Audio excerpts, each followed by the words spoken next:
नमस्कार, आप सभी का स्वागत है एनडीटीवी राजस्थान पर और मैं हूं आपके साथ शुभेंदु सिंह। झालावाड़ के मनोहर थाना स्कूल हादसे के बाद जर्जर सिस्टम को लेकर सवाल तो उठे, लेकिन जिन पर असल में कार्रवाई होनी चाहिए वो अब भी बेदाग है।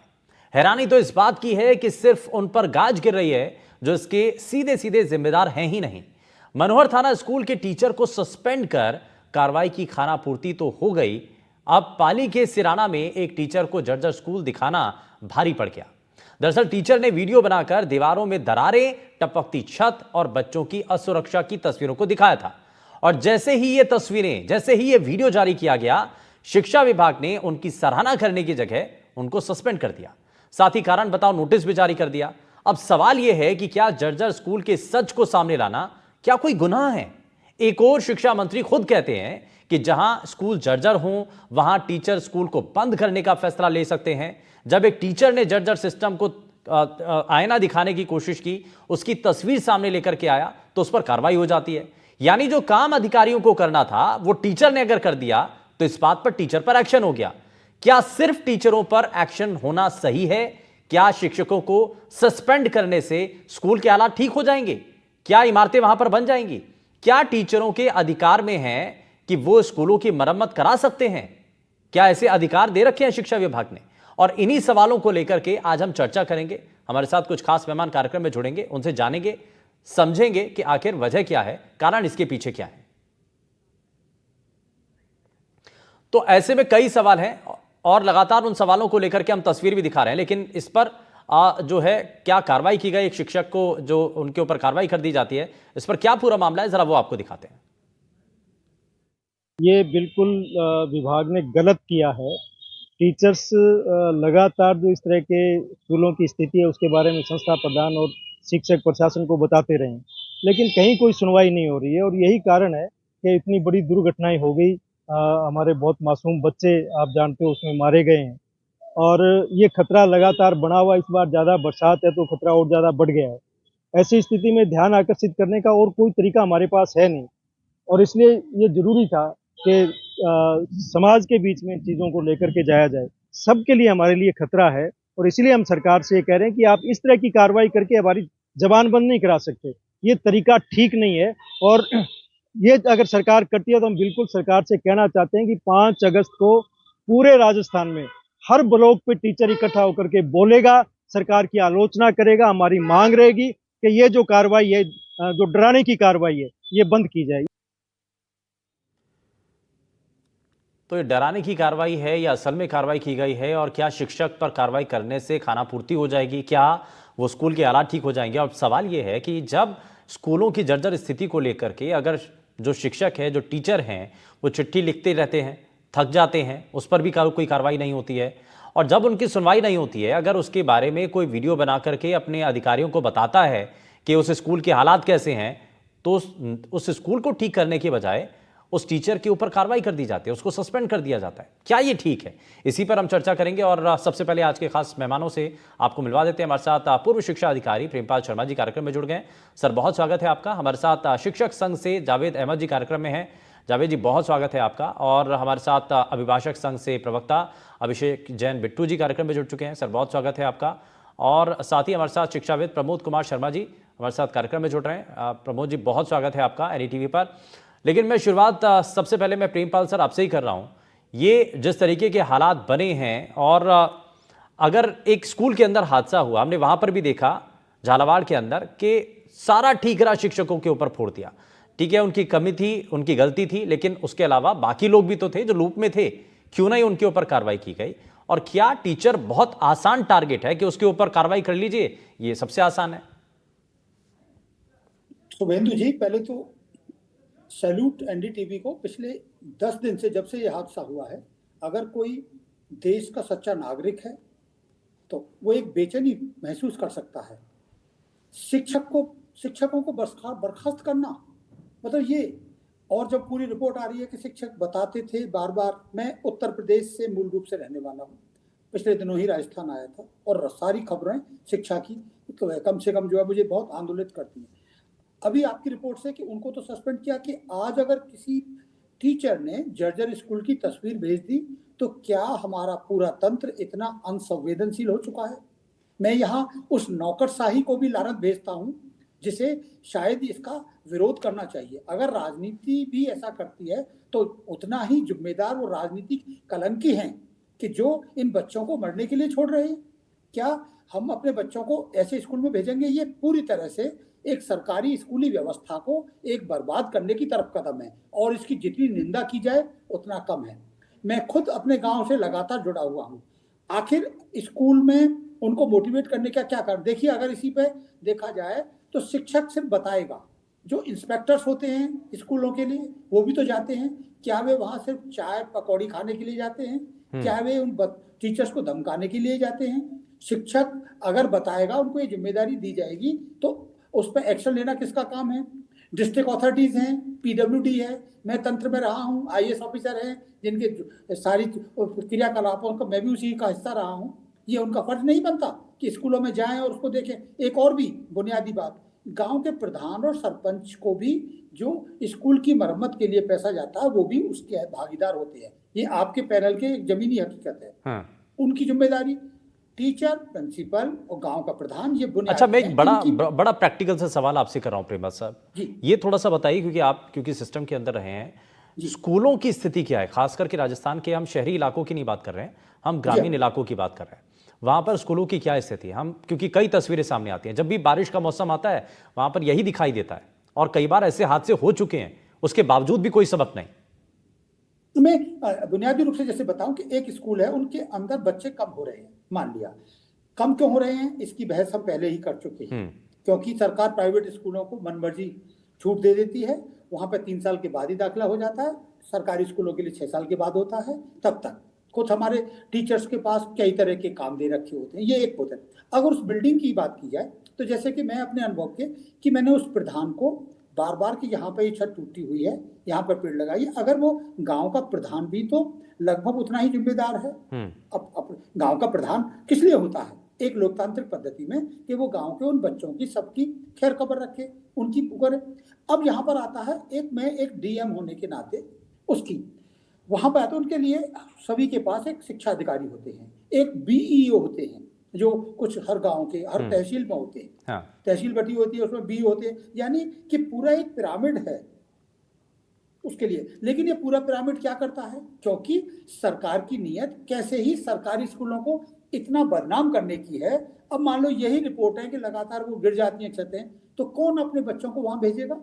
ये एक बड़ा प्रश्न है कि क्या अच्छा सरकार ने कुछ कदम उठाए हैं कि हम उन सारे स्कूलों के लिए शिक्षा के नाम पर आपके पास पैसा जाता है, लेकिन वो कहाँ जाता है? वो शायद कई बार जब वहां पर डीएम आता है माला पहनने के लिए, या वहां का एमएलए उस और ये तो सच्चाई है ही सर। वो कोई अगर कोई मंत्री आते हैं, कोई बड़ा नेता आ जाता है तो वहां पर लीपा पोती कर दी जाती है, फूल माला पहना करके स्वागत कर दिया जाता है, लेकिन ढक दिया जाता है सब कुछ। और यही को खड़ा कर दिया जाता है ड्रेस पहना के राष्ट्रभक्ति का कोई गीत गाने के लिए। शायद इसकी आपकी रिपोर्ट के बहाने अगर ये बात पहुंचती है तो बेचारे कोई बच्चे जो बेमौत मारे गए शायद उस दुख से न गुजरना पड़े। ठीक है, हम और हमारी कोशिश यही है, हम बार बार इसीलिए सवाल उठा रहे हैं। और ये स्कूलों में हादसे कैसे रोके जा सकते हैं, मैं इसमें प्रमोद जी को जरा इसमें जोड़ रहा हूँ। प्रमोद सर, एक चीज़ थोड़ा सा समझाइए कि अगर कोई शिक्षक वहाँ पर, पहले वो पत्राचार तो हो चुका होगा, है ना, पत्रावली के जरिए उनको शिकायत की गई होगी, बताया गया होगा कि भाई क्या क्या क्या स्थितियाँ यहाँ पर हैं। जब सुनवाई नहीं की है तो आखिर में आकर के भाई अपने आप को भी तो थोड़ा सा बचाना पड़ेगा ना, या लोगों को बताना पड़ेगा ना कि वहाँ पर क्या हो रहा है, वरना सुनवाई तो हो नहीं रही है। और कभी हादसा हो जाएगा तो आखिर में आकर के टीचर के ऊपर ही बात आ जाएगी, है ना। तो इसीलिए वो वीडियो शायद बनाया गया होगा, लेकिन वो वीडियो बनाना उस स्कूल को ठीक करने के बजाय उस शिक्षक के लिए भारी पड़ जाता है। ये कितना सही है? और सवाल ये कि भाई आप उस सिर्फ शिक्षक को टारगेट कर रहे हैं, वो पूरा सिस्टम कहां गया, उसकी हम बात क्यों नहीं कर रहे हैं? मैं शुभेंदु जी ये कहना चाहूंगा कि शिक्षक की अपनी मर्यादाएं हैं। वो वीडियो वायरल करने के लिए नहीं, वो सरकारी सिस्टम को ही देने के लिए बनना चाहिए था। देखिए, शिक्षक बहुत बड़ी दूरी है उस समाज की, और शिक्षक के कहने से जो एसएमसी है, उस क्षेत्र के जो प्रतिनिधि हैं, उस क्षेत्र के जो भी अधिकारी हैं, वो ऐसी स्थिति में नहीं सुनेंगे, ऐसा मानने का कोई कारण नहीं है। थोड़ा सा प्रयास, 20,000 स्कूल हैं माध्यमिक शिक्षा की राजस्थान में है। 20,000 स्कूलों के लिए 20,000 प्रिंसिपल्स या कार्यवाहक प्रिंसिपल्स हैं और सभी स्कूलों में स्थानीय लोग भी होते हैं। स्थानीय स्तर पर अपने भारत में तो पहले भी गुरुकुल चलते रहे, वो समाज की सहायता से चलते रहे। अभी जैसे पीपलोदी का कांड हुआ, सर कोई भी शिक्षक ये नहीं चाहता कि उसके स्कूल में कोई दुर्घटना हो, किसी बच्चे के थोड़ी सी चोट भी लगे, लेकिन वो हुआ हादसा, उसकी जिम्मेदारी समाज को भी लेनी होगी, शिक्षक को भी लेनी होगी और सरकार को भी लेनी होगी। लेकिन सरकार स्वयं इन्वॉल्व नहीं है, उन जनप्रतिनिधियों के माध्यम से इन्वॉल्व है। अब सरकार ने जैसे 17,000 करोड़ का 17,000 लाख का जो बजट जारी किया है वृहत मरम्मत के लिए, और 14,500 लाख का बजट नई स्कूलों के निर्माण के लिए किया है। तो निर्माण और मरम्मत एजेंसियां कौन है, उनका नियंत्रण कौन करेगा, उनकी देखभाल कौन करेगा? सिर्फ जो विद्यालय है वो उस क्षेत्र का सबसे महत्वपूर्ण पवित्र स्थान है। तो क्या ब्यूरोक्रेसी को नहीं देखना चाहिए, जनप्रतिनिधियों को नहीं देखना चाहिए? शिक्षक की जिम्मेदारी है, इसमें कोई दो राय नहीं है। जैसे कि ये शर्मा जी कह रहे थे, पूर्व जिला शिक्षा अधिकारी महोदय, सर ये शिक्षक की ही देन है, शिक्षक को ही वातावरण निर्माण करना होगा। कुछ विद्यालय आपने देखे होंगे कि वो बहुत शानदार ढंग से, बहुत सजे हुए और हर दृष्टि से मरम्मत योग्य, उन विद्यालयों का नामांकन भी बहुत होगा, तो सरकार उस विद्यालय के कोई अलग से प्रयास नहीं करती। और कुछ विद्यालय नामांकन की दृष्टि से बहुत गिरे हुए होंगे, उनकी भौतिक सुख सुविधाएं भी बहुत कमजोर होंगी, तो वो जिम्मेदार कौन है? सरकार नहीं है, उसमें वहां रहने वाले जनप्रतिनिधि और वहां रहने वाले शिक्षक ही जिम्मेदार हैं। सरकार बजट देती है, मेंटेनेंस के लिए भी देती है और नए निर्माण के लिए भी देती है, लेकिन उसके लिए जो जिम्मेदार लोग हैं उन लोगों को ये जिम्मेदारी वहन करनी होगी। हम सिर्फ सरकार पर ठीकरा फोड़कर अपने आप के इस दोष से मुक्त नहीं हो सकते, इसमें कहीं ना कहीं हमारा भी दोष है। आप देखिए सरकार पद सृजन कर रही है, कुछ अव्यावहारिकताएं हैं, उनकी जिम्मेदार भी हमारी नौकरशाही और हमारा राजनीतिक सिस्टम है। एक पंचायत में 3 माध्यमिक विद्यालय, उच्च माध्यमिक विद्यालय खुले हुए हैं, तीनों में 150-150, 200 का नामांकन है और पद नहीं है, क्योंकि वो पॉलिटिकल सिस्टम से बंधे हुए होते हैं, वो बंद नहीं करने देते। तो ये सब थोड़े कठोर निर्णय राष्ट्रीय शिक्षा नीति 2020 के अनुसार लेने होंगे और शिक्षक को अपने दायित्वों को निभाना होगा। और वो दायित्व गुरुतर दायित्व हैं, उनसे मुक्त नहीं हो सकते। नहीं, ये तो खैर है ही, हर किसी को अपनी जिम्मेदारी निभानी होगी, ये तभी हो पाएगा। लेकिन सिर्फ एक के ऊपर डाल देना, जैसा आप कह रहे हैं कि सरकार के ऊपर डाल देना, वो ठीक नहीं है। सिर्फ प्रशासनिक अधिकारियों के ऊपर डाल देना, ये भी ठीक नहीं है, और ना ही शिक्षक के ऊपर डाल देना ये भी ठीक होगा। सबका सामूहिक प्रयास इसमें होना चाहिए। लेकिन सिर्फ अगर कार्रवाई की बात आ जाए तो सिर्फ आप शिक्षकों को टारगेट करके उनके ऊपर एक्शन ले लें तो ये भी ठीक नहीं होगा। मैं अभिषेक जी को इसमें जरा जोड़ रहा हूं। अभिषेक जी, इसमें क्या स्कूलों के अंदर हम बच्चों के दाखिले से लेकर के और स्कूल में होने वाले हादसे, हम बार बार हम सीधे सवाल उठा देते हैं कि भाई प्राइवेट स्कूलों के अंदर बच्चों की स्ट्रेंथ ज्यादा हो रही है, सरकारी स्कूलों में कम हो रही है, तो इसके पीछे आधार क्या है? अब आप देखिए ना, ऐसे अगर हादसे होंगे तो जो लोग देख रहे हैं ये, या जिन्होंने अपने घर के आसपास देखा कि उनके सरकारी स्कूलों के अंदर ऐसे हादसे हो रहे हैं, कौन भेजेगा? नहीं भेज पाएंगे सर। बिल्कुल सर, बिल्कुल। जिस प्रकार की अभी ये चर्चा चल रही थी, मैं अध्यक्ष महोदय को भी सुन रहा था, शिक्षा मंत्री महोदय को भी सुन रहा था, तो ये कहते कि भाई सबको साथ मिलकर के काम करना होगा। अभिभावक तो खुद चाहता है कि वो साथ मिलकर के काम करे, लेकिन सरकार, प्रशासन और ये शिक्षकों की वजह से ही अभिभावक आगे नहीं बढ़ पा रहे हैं। आज ऐसा कौन सा अभिभावक है जो ये चाहे कि मैं महंगे से महंगे स्कूल में जाके, अब आज की तारीख में कोई गरीब का बच्चा तो बड़े स्कूलों में पढ़ा नहीं सकता, प्राइवेट स्कूलों में पढ़ा नहीं सकता, वो जाएगा सरकारी स्कूलों में। लेकिन सरकारी स्कूलों में अव्यवस्थाओं के कारण वहां पे मजबूरी में बच्चों को पढ़ा रहे हैं, और मजबूरी में पढ़ाने का नतीजा ये आप ये देखिए कि झालावाड़ में जिस प्रकार से दुखदायी घटना हुई, जैसलमेर में दुखदायी घटना हुई, ये अभी का मामला है। ये तो ठीक है, ये वर्तमान में सामने निकल के आया, लेकिन इससे पूर्व भी ऐसी कई घटनाएं सरकारी स्कूलों के अंदर हो चुकी है। मैं उस शिक्षक महोदय को भी धन्यवाद करूंगा जिन्होंने स्कूल की जर्जर अवस्था को वीडियो बना करके जब जाहिर किया और सरकार को आईना दिखाने का काम किया। ऐसे बहुत कम जिम्मेदार शिक्षक होंगे जो इस तरह का काम करते होंगे। मैं सभी शिक्षकों से निवेदन करना चाहूंगा कि अपनी जिम्मेदारियों को समझे और अपने स्कूलों के अंदर जो जर्जर अवस्था है, अगर किसी और टीचर ने बना दिया तो सर उसके ऊपर भी तो कार्रवाई हो जाएगी ना। बात तो ये भी है भाई, उसको आप सही मायने में नहीं ले रहे हैं, आप बदलाव के रूप में नहीं ले रहे हैं ना। जो सिस्टम है हमारा उसको बदलाव के रूप में नहीं ले रहा है। वो ये नहीं समझ रहे हैं कि भाई जहां पर कमियां हैं उसकी तस्वीरें बताई गई हैं ताकि आगे कोई हादसा ना हो, लेकिन आपने जो है टीचर के ऊपर कार्रवाई कर दी। बस वही चीज बात कर रहा हूँ कि भाई जब शिक्षक आंदोलन हर चीज के लिए आंदोलन करते हैं, ट्रांसफर के लिए आंदोलन करते हैं, पदोन्नति के लिए आंदोलन करते हैं, तो इस तरह के व्यवहार के ऊपर भी तो आंदोलन करे ना, सरकार को जवाब दे। भाई अगर आप लोगों ने हमें कोई अगर स्कूल की जिम्मेदारी दी है तो अगर वहां पर कोई घटना घटती है तो हमें सस्पेंड कर देते हो। अब अगर हम उस चीज को उजागर करते हैं तो तब भी आप हमें सस्पेंड कर देते हो। ये कौन सा तरीका है? असल में बात यह है कि काम नहीं करना है, लापरवाही ऐसे ही जारी रहनी है। ये क्या ये सुनियोजित तरीके से है, सोची समझी? हाँ बिल्कुल सुनियोजित है कि मैं आपको नहीं, जनवरी के महीने में जब 450 सरकारी स्कूलों को मर्ज किया गया था, जो पूरी तरह से स्वस्थ स्कूल थे, उसी समय से हम लोगों ने विरोध किया था कि भाई जो स्वस्थ है उन स्कूलों को क्यों मत करो, जो जर्जर हो चुके, जो टूट चुके हैं, जहाँ पे मरम्मत की आवश्यकता उन स्कूलों को मत करो, जहाँ पे बच्चे नहीं है उन स्कूल को मत करो। लेकिन इन्होंने करा क्या सरकार ने? उन स्कूलों को मत करके जहाँ पे बड़ी संख्या में बच्चे पढ़ रहे थे उनको छोटे स्कूलों में डाल दिया, जिससे वो बेचारे अपने नाम कटवा करके प्राइवेट स्कूलों में जा सके। तो सरकार ने जिस प्रकार से यहाँ पे तानाशाही मचा रखी है, अभिभावकों के साथ जिस प्रकार का व्यवहार किया जा रहा है, केवल ये सरकारी स्कूलों का मामला नहीं है, ये आरटी के अंदर भी मामला चल रहा है, वहां पे बच्चों को पढ़ने नहीं दिया जा रहा है। ये प्राइवेट स्कूलों के अंदर भी मामला है, वहां पे भी बच्चों को पढ़ने नहीं दिया जा रहा है। आखिर अभिभावक जाए तो जाए कहाँ जाए? चलिए मैं थोड़ा सा आगे बढ़ता हूं। मैं प्रेमपाल सर को वापस से जोड़ रहा हूं। मैं कुछ आंकड़े बता रहा हूं सर। 2025 के ये आंकड़े हैं। 3 ऐसे बड़ी घटनाएं हुई हैं स्कूलों के अंदर जिन्होंने अपना सबका ध्यान अपनी ओर खींचा है। बीकानेर में टंकी गिरने की वजह से 3 बच्चों की मौत हो जाती है, फरवरी का मामला है। बाड़मेर में दीवार गिरती है, 1 बच्चे की मौत हो जाती है, 2025 मार्च का ये मामला बताया जा रहा है। झालावाड़ में छत गिरने का मामला तो सामने आया ही, अभी हाल ही में हुआ, 7 बच्चों की मौत हो गई, जुलाई में ये घटना होती है। तो ये कई ऐसी घटनाएं हुई हैं। अब सवाल ये कि सर स्कूलों को ठीक करने के लिए पैसा मिलता होगा, बजट भी आता होगा, ये खर्च क्यों नहीं हो पाता है? और अगर खर्च होता है तो ये ठीक क्यों नहीं होता है? ऐसे हादसे क्यों होते हैं फिर?